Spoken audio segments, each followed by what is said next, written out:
aking pupuntahan ang lugar sa Davao de Oro kung saan nagkakaroon ng isang trahedya na halos ang isang barangay ay natabunan ng lupa dahil sa pagkaroon ng landslide.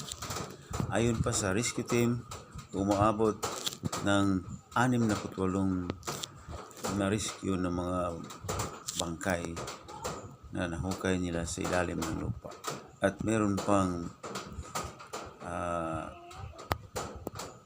50 hindi pa nakita or missing, nasa ilalim pa ng lupa. Nahirapan silang hukayin dahil ang lupang gumuho at nakatawon sa buong barangay ay kasama roon ang mga napakalaking bato na mas malaki pa sa bahay. So mahirap talaga hukayin kapag may mga ganung bato na natabon sa isang lugar. So kailangan ng mga heavy equipments, pero hindi basta-basta makapasok ang heavy equipments doon.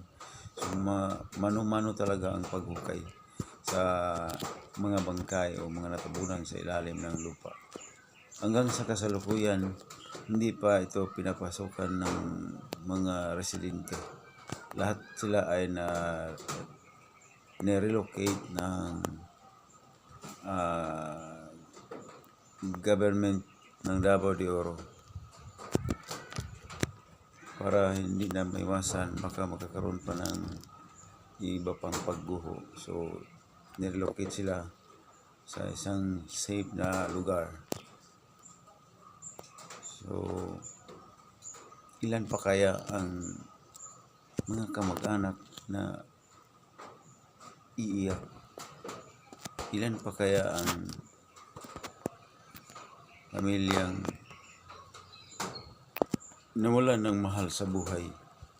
Ano kaya ang pwedeng gagawin ng ating gobyerno para maiwasan ang ganitong mga pangyayari?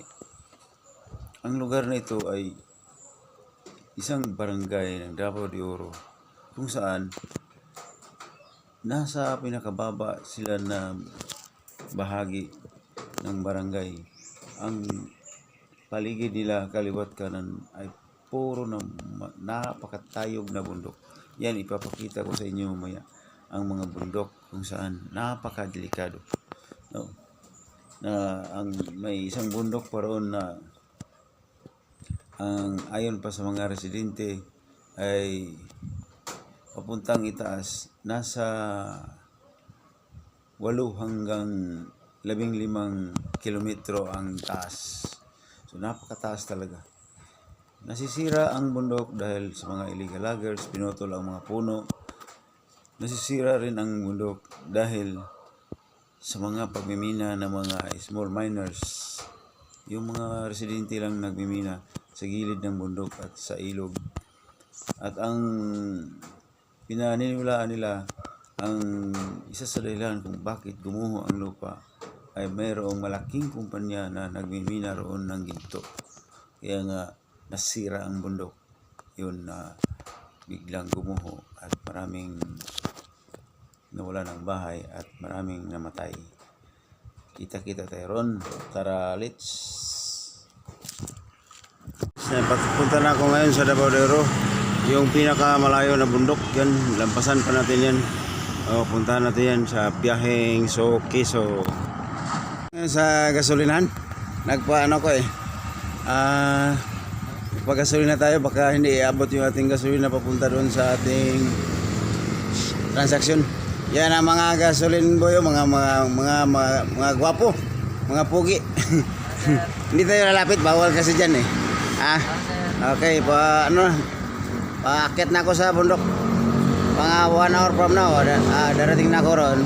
Salamat sa inyo Okay guys, dito tayo sa lokasyon kung saan malapit na tayo sa nangyarihan ng landslide sa Davao de Oro. So tingnan natin, tingnan ninyo. Napakatayog talaga ng bundok ko yan. Ayan, kaso mga 3 to hanggang 4 na oras daw yan naakitin.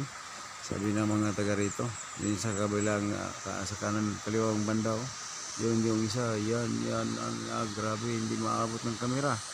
Oh yan, grabe. Subang tayo po. Grabe, ang hirap talaga dyan. So, ganun kadelikado. Sa baba dyan, may mga ano yan. May mga bahay nakatira. Yan, mga niyugan, oh. May nakatirang tao dyan. May mga kunting bahay dyan sa ilalim ng mga puno. So, no choice ang mga tao rito para mag-survive. So, nandiyan lang mga lupain, pag-aari, dyan lang din sila nakatira. So, puntahan natin yung lokasyon, malapit na. So guys, nandito tayo ngayon sa napadaanan natin yung papunta sa bundok ng landslide. Ito yung kinatatayuan ko na nasira din ito. So, nandiyan sa ibabaw. So, ito ang kalsada sa likuran ko. Ano yan, hindi na ginamit sa banda rito dahil nasira. Yung tinatatayuan ko, delikado.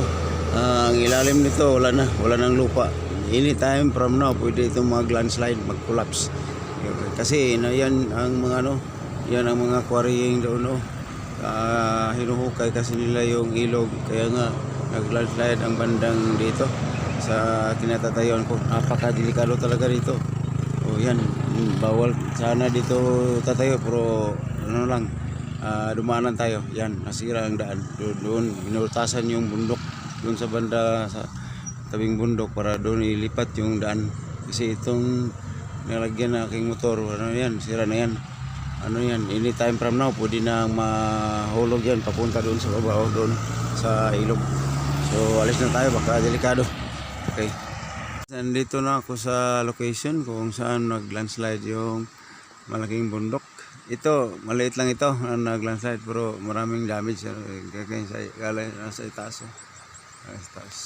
Yung sa kabila, yung maraming namatay, bawal papasukin ang mga tulad kong mag-video.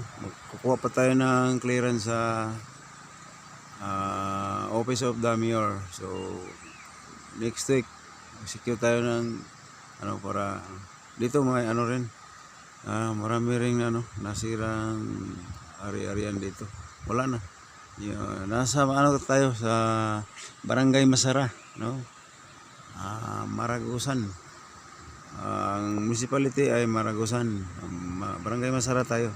Kung mali yung nasa news na Panamin ang nag-landslide, hindi. Nasa Masara. Barangay Masara, sakop ng Maragusan Municipality. So yan, yan sa baba, ang daming mga sirang mga yan. Delikado. Uwi na tayo guys. Kukuha pa tayo ng clearance sa Office of the Mayor sa Macod, Davao de Oro, para makapasok tayo doon sa location kung saan napakaraming namatay.